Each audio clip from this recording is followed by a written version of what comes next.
Olá pessoal, aqui é o Velgas. Hoje, dia 1º de maio de 2021. Hoje vamos falar sobre a possibilidade de um confronto militar no Mar do Sul da China, entre a China e os Estados Unidos. Primeiramente, quero solicitar a vocês que inscrevam-se no canal, que vocês compartilhem e façam seus comentários. E, se gostarem, deem o seu like, por favor. O confronto militar China e Estados Unidos é uma coisa que existe uma possibilidade, mas eu acredito, no meu ponto de vista, vocês vão entender porque é uma possibilidade remota. Existe, na realidade, naquela região, uma competição militar, em que os atritos são reais, são sérios, e os dois países têm intenções rivais, estratégicas de olho por olho, e confrontos operacionais que são diários. A China é acusada de coagir aliados e parceiros dos Estados Unidos da América, militarizar recursos em disputas e buscar hegemonia regional. E os Estados Unidos são considerados como jogando a carta do Mar do Sul da China e contendo a ascensão da China como potência marítima naquela região. No contexto de competição estratégica geral intensificada entre os dois países, o Mar da China Meridional tem ainda menos probabilidade de ser uma exceção. Mas a questão permanece: como acirrada será essa competição, quando todos os dias são preenchidos com notícias de impasses marítimos entre a China e os Estados Unidos? Muitos podem se perguntar: a China e os Estados Unidos entrarão em conflito militar? Ambos os lados têm motivos para manter e expandir sua presença militar no Mar do Sul da China. A China é o maior estado litorâneo do Mar da China Meridional e tem importantes interesses em jogo: soberania territorial, águas jurisdicionais e rotas marítimas de comunicação. Com a modernização militar da China, é natural que mais e mais plataformas militares estejam ativas na área. Enquanto isso, os Estados Unidos da América têm em alta consideração a predominância marítima, a liberdade de navegação e os compromissos de segurança com os estados regionais, que são seus aliados. Assim, desde o fim da Segunda Guerra Mundial, os Estados Unidos mantiveram a presença militar mais poderosa e executaram uma variedade de operações militares complexas no Mar do Sul da China. Por muito tempo após a Segunda Guerra Mundial, devido às fracas forças navais e aéreas da China, não havia muitas chances das forças militares chinesas e americanas se encontrarem no mar. No entanto, muita coisa mudou na última década. Por um lado, a capacidade da China aumentou rapidamente, e o progresso da Marinha e da Força Aérea é particularmente impressionante. Por outro lado, os Estados Unidos ficaram cada vez mais preocupados com o poder crescente da China e fortaleceram significativamente sua presença naval e aérea desde 2009. As saídas de aeronaves dos Estados Unidos da América aumentaram 100%, ou seja, hoje eles têm na região 1.500 aeronaves militares, os Estados Unidos da América. E a presença de navios de superfície aumentou em 60%, ou seja, os Estados Unidos têm cerca de mil navios na região. Nesse contexto, encontros militares a militares são frequentes, eles são praticamente inevitáveis, eles sempre vão se encontrar, né, navegando naquela região. Nenhum dos lados está confortável com a presença, com a mudança da situação. Os militares dos Estados Unidos estavam acostumados a serem incomparáveis e incontestáveis no Mar do Sul da China. E não estão prontos para acomodar a ascensão marítima da China, embora o Exército de Libertação do Povo, o exército chinês é chamado Exército de Libertação do Povo, lá seja muito forte materialmente, ele ainda, na minha opinião, ele é um novato espiritualmente para uma guerra com uma potência como os Estados Unidos. E está em processo de aprender como interagir com suas contrapartes americanas como uma potência madura. Mas nenhum dos lados parece ter muito a oferecer além da coexistência pacífica.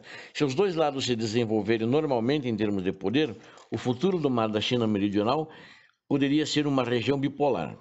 À medida que a distribuição de poder se torna mais equilibrada, a ideia de um conflito militar administrado, na minha opinião, é uma fantasia, ela é fantasiosa.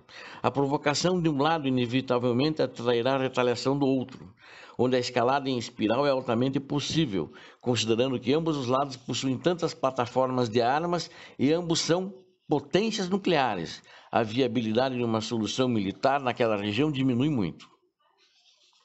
A China e os Estados Unidos da América, na rivalidade do mar da China Meridional, certamente está crescendo, mas a guerra ainda está muito distante.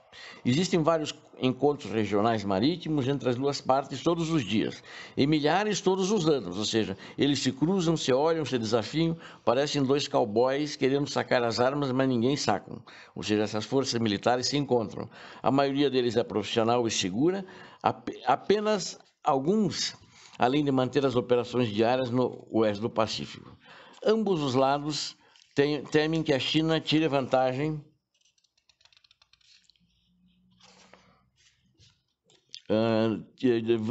do vácuo temporário de poder, portanto, mostrou deliberadamente mais força e deu à China mais pressão à medida que ela se militarizou bastante nas últimas décadas. Pequim também está convencida de que os Estados Unidos da América, na minha opinião, motivados pela competição e pelo poder, estão se concentrando nas atividades da China e ignorando as ações de outro lado. De outro lado, que eu digo nas outras áreas do mundo, o que, na minha opinião, não é verdade, porque os Estados Unidos estão também nas outras áreas, como Oriente Médio e no Mar Negro, na questão de Donbass com a Rússia e outros assuntos com a Rússia, assim como o assunto do Navalny. Mesmo assim, ambos os lados permanecem amplamente profissionais e contidos. Na verdade, nem os militares chineses nem os militares americanos aumentaram significativamente sua atividade em comparação com períodos passados, apesar da impressão dada pela maioria dos relatos da mídia, propagandas, de treinamentos dos chineses perto de Taiwan. Na realidade, as atividades militares elas continuam estáveis, e assim como os treinamentos dos Estados Unidos da América e o seu compromisso em defender Taiwan. O problema é que essas operações são superexpostas e focadas demais. Em um cenário de competição de poder, principalmente nessa época, agora em meio à pandemia, para mostrar sua força e determinação, as forças americanas deram destaque indevido à cobertura e divulgação de atividades militares, dando à mídia e ao público muito o que discutir e imaginar. Existem alguns radicais, tanto do lado dos americanos como do lado dos chineses, e eles se aproveitam disso e exageram na situação, na questão da polarização e insuflando, dizendo que vai haver guerra e tendo torcidas para ambos os lados de quem vai ganhar, etc, etc, e coisas assim. A China e os Estados Unidos estão, é claro, se preparando para qualquer tipo de conflito militar, isso é claro. E os piores cenários no mar da China Meridional, no entanto, não é indicação de que os dois lados queiram resolver suas contradições, suas diferenças, usando a força estrategicamente e operacionalmente. Apesar da repetida retórica de guerra de alguns altos funcionários americanos e também chineses, nas interações militares diárias há riscos realmente crescentes, mas na ausência de um desejo subjetivo de conflito, esses riscos têm grande probabilidade de serem controlados. A coisa mais importante para os militares chineses e americanos a evitarem é um erro de cálculo, considerando os mecanismos de gestão de crise relativamente atrasados ou ineficazes que podem ocorrer nos dois países.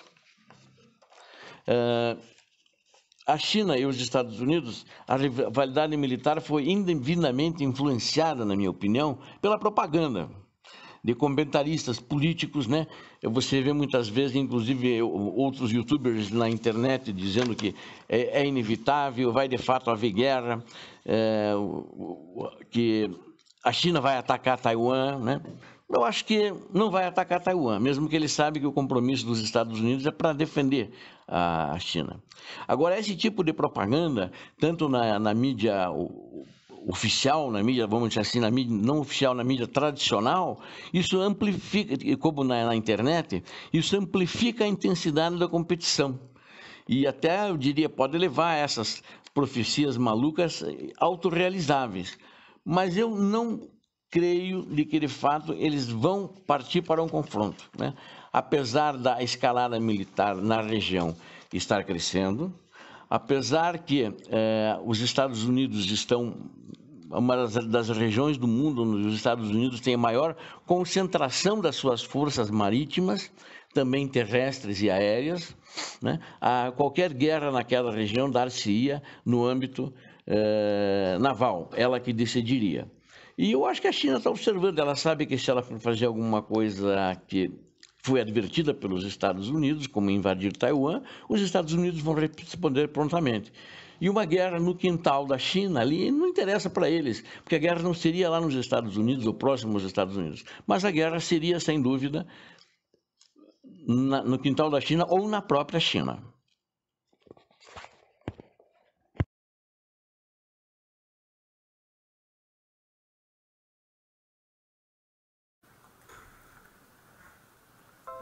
Apesar de, na internet e algumas redes da mídia tradicional divulgarem dessa possibilidade, né?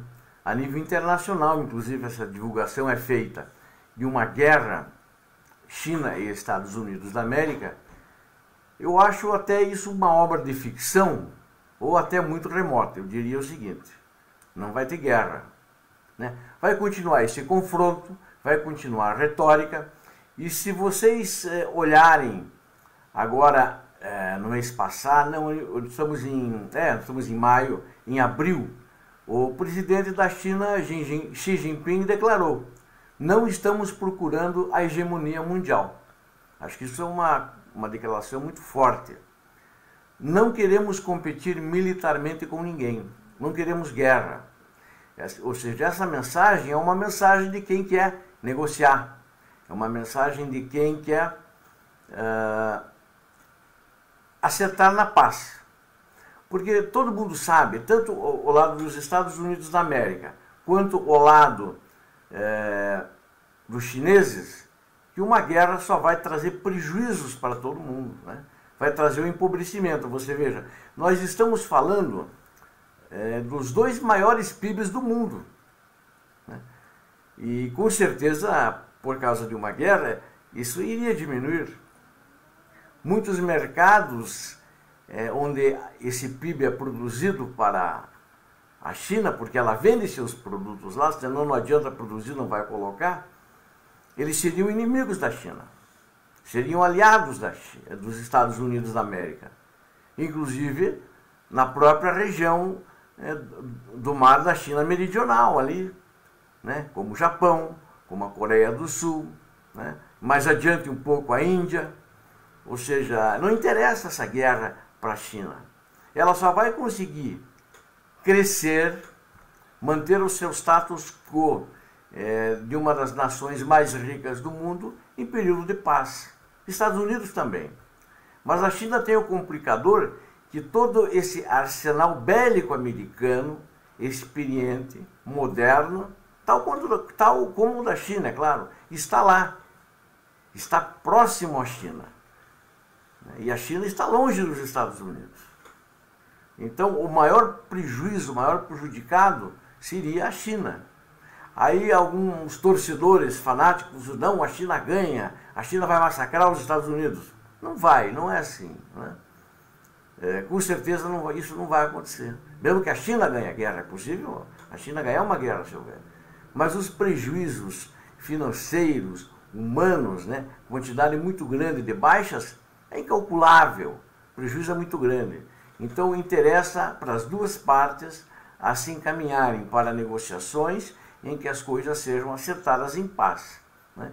Mesmo que nem tudo seja acertado, vão ficar algumas diferenças, né? Provavelmente algumas diferenças que vão continuar lá, como, né, retoricamente eu falei assim, figurativamente, vamos dizer, não retoricamente, os navios se encontrando lá no Mar do Sul da China, como dois cowboys, quem vai sacar primeiro? Mas ninguém vai sacar primeiro. O primeiro, eles têm ordem de ninguém dar o primeiro tiro. Então, não, só vamos se olhar. Chegou até um evento, né, que foi na mídia internacional, muito discutido agora durante o ano passado, onde os navios, dois destroyers, um americano e um chinês, chegaram quase 100 metros um do outro, né, mas passaram e ficaram quietos. A China não quer que os americanos entrem livremente como entravam, sem pedir permissão, porque eles colocaram aquelas ilhas artificiais. As ilhas artificiais a China considera seu mar territorial. Os Estados Unidos dizem, não é mar territorial, nunca foi e nunca será. está longe do continente. Então essa é a briga, né? E os países, olha, se vê o Vietnã, onde foi apoiado pela China e guerreou com os Estados Unidos e ganhou a guerra. O que acontece hoje com o Vietnã? O Vietnã está mais para os americanos do que para a China, porque a China colocou ilhas artificiais, aumentando o território marítimo dela até o alcance do Vietnã, e o Vietnã não quer isso. Então, esses paradoxos, né? Ela tem um aliado forte lá, né? Forte, não sei se é forte, né? Que fica roncando que tem armas nucleares e está fazendo testes. Que na realidade é a Coreia do Norte. Dá para considerar que o restante da grande maioria, talvez uma ou outra eu tenha esquecido, mas é Estados Unidos. Então é uma situação delicada. Ele tem um poderio forte, a China tem, sem dúvida. Mas não interessa a guerra. Para o Partido Comunista Chinês não interessa a guerra com os Estados Unidos. O maior mercado deles é a China. Obrigado a todos. Inscrevam-se no canal. Compartilhem com suas redes sociais. Deem o like. Façam seus comentários. Deus abençoe a todos. Paz e bem.